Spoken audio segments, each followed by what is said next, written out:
昔々あるところに、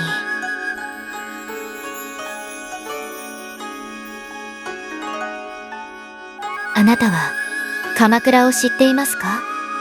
かつて鎌倉が日本の中心となり栄光を築いた時代、その礎を支えたのが日本人なら誰もが知る、後に源義経として名を刻むまだ幼き一人の少年、牛若丸。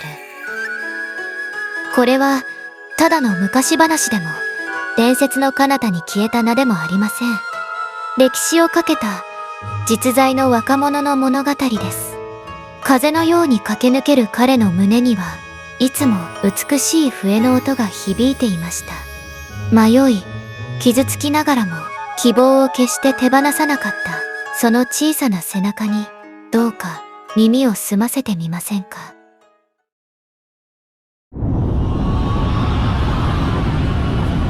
今からおよそ850年前、12世紀後半、日本は源氏と平氏が覇権を争う戦乱の時代にありました。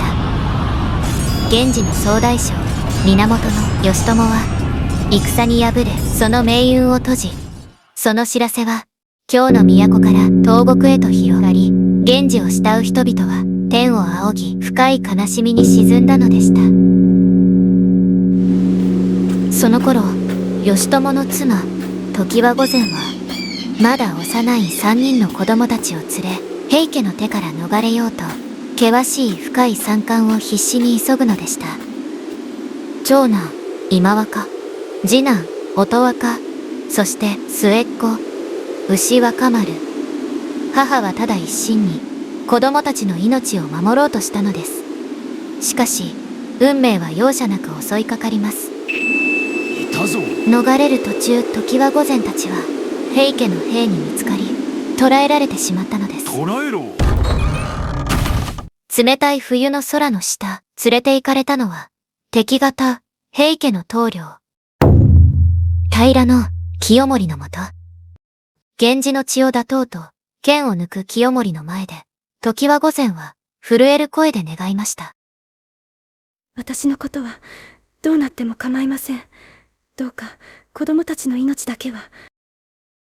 母の必死の願いに清盛は心を動かされ、こう命じました。三人の子供らを決して武士にはさせるな。すべてそうとし、寺に預けよ。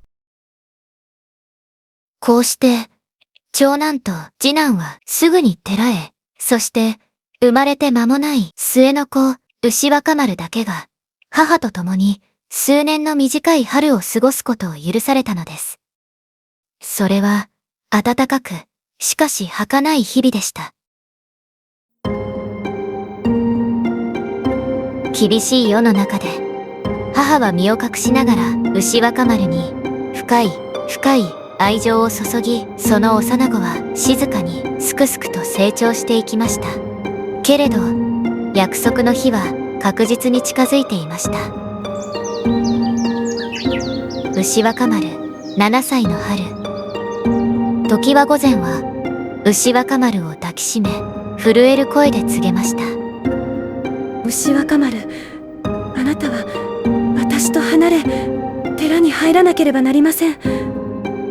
そして懐から一本の横笛を取り出し、牛若丸の小さな手にそっと握らせたのです。これはあなたのお父様の形見です。寂しくなったらこの笛を吹いて心を慰めるのですよ。牛若丸は何も言わず、ただ母のぬくもりを心に刻みました。冷たい春風に桜の花びらだけがそっと舞っていました。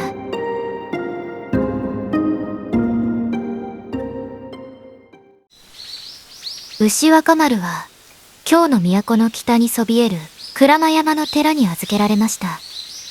杉の木々が天を突き、霧が谷間に漂う深い静寂の世界。昼は寺で経を学び、夜は山で笛を吹きながら遠い父と母を思う日々。そんなある夜、おぼろ月に照らされた森の奥で不思議な影が現れました。長い鼻、鋭い目、それは鞍馬山の大天狗でした。天狗は静かに告げます。お前の父は源義朝、偉大なる将軍であった。何を言っておられる。私がかの源義朝の子などあるはずが。戸惑う少年に大天狗は静かに言い放ちました。己の血を知らずしてどうして未来を切り開けようぞ。お前は刀を持ち父の無念を晴らす運命にあるのだ。その言葉に雷鳴が轟き、夜空を切り裂きました。その瞬間、牛若丸の小さな胸に熱く熱く重い使命が静かに宿ったのです。私は義朝公の子。こうして牛若丸の修行の日々が始まったのです。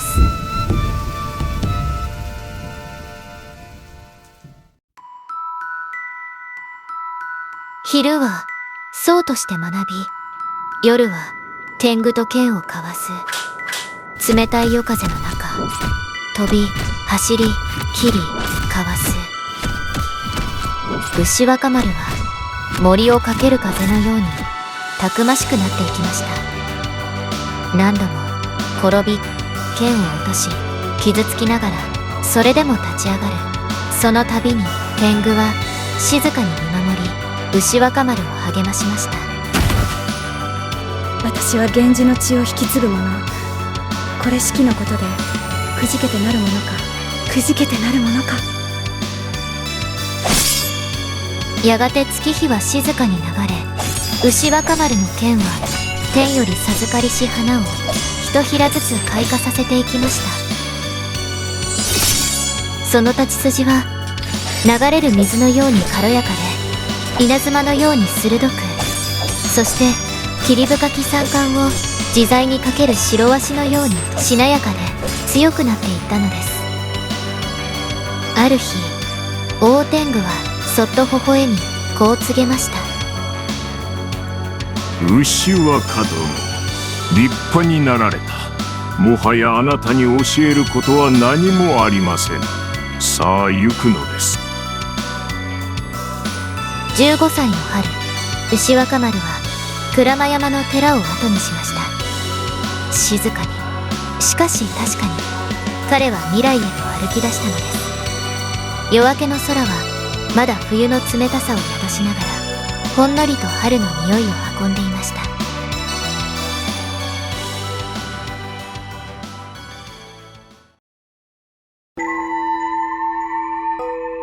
その頃、京の都では夜な夜な五条大橋に現れる一人の大男の僧兵が人々を恐れさせていました。その名は武蔵坊弁慶。彼は武士たちを呼び止めては刀を奪い、1000本の刀を集め、自らの名声を世に轟かせると誓っていたのでした。そして今宵、彼はついに1000本目の刀を求め、橋に立っていたのです。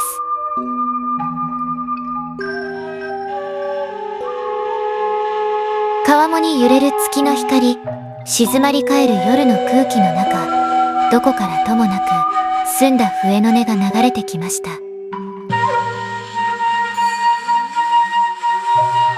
なんだ、若造が笛など吹きおって。だが見事な刀を持っておる。あの刀こそ1000本目にふさわしい。弁慶は声を張り上げます。小僧、その刀を置いていけ。置いて行かねばこの橋は通さぬぞ。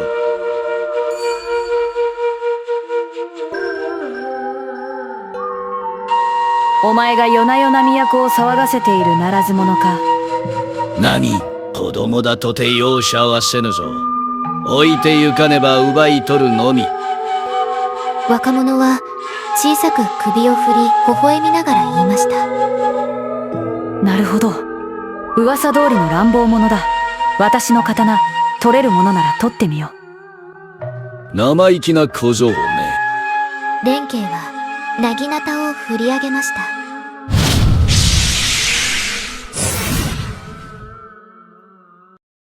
若者はひらりと宙を舞い、身をかわし、風のように弁慶を翻弄しました。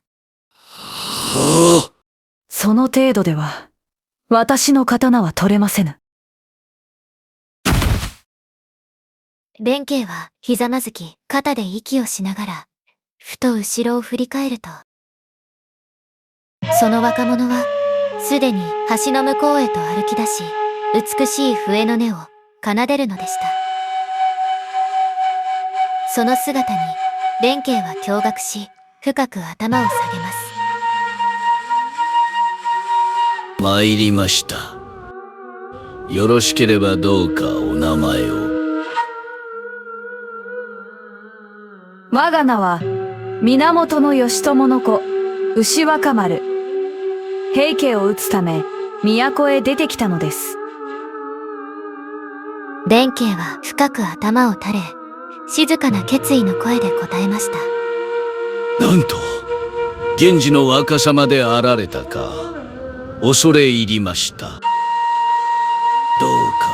この弁慶を、おそばに置いてください。命をかけて、お使いいたしまする。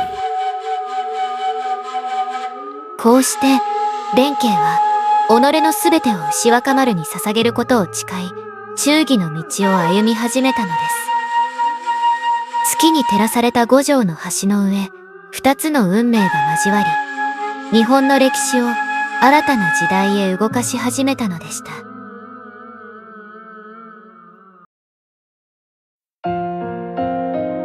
その後、牛若丸は、名を源義経と改め、散り散りとなった源氏を再興し、若き武将として数々の戦を制していきます。また弁慶は、生涯を通して主君を守り続けるのでありました。いかなる時も義経の傍らに立ち、ただ一筋に忠義を尽くしたのです。二人はやがて牛若丸の兄、後に鎌倉幕府を築く源頼朝と手を取り合い、天下を切り開いていきます。そして1185年元暦2年、壇ノ浦の海戦で白波を切り裂く激しい戦いの中、牛若丸は天をかけるがごとく戦い、ついに源氏は平家を滅ぼし、長き戦乱に終止符を打つのでした。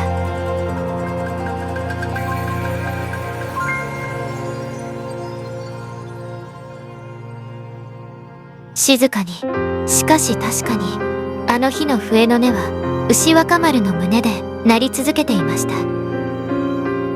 父の誇りと母の愛を胸に、剣を手に未来へとかけていった少年の物語。遠い空の彼方に笛の音が今もかすかに響いているかもしれません。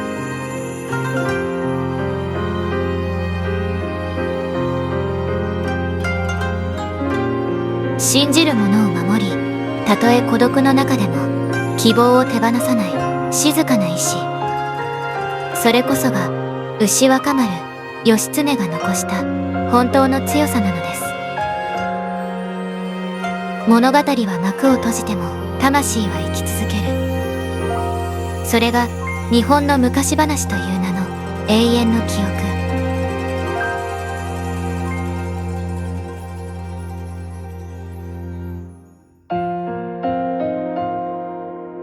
この物語があなたの心に小さな火を灯したなら、チャンネル登録とシェアをお願いします。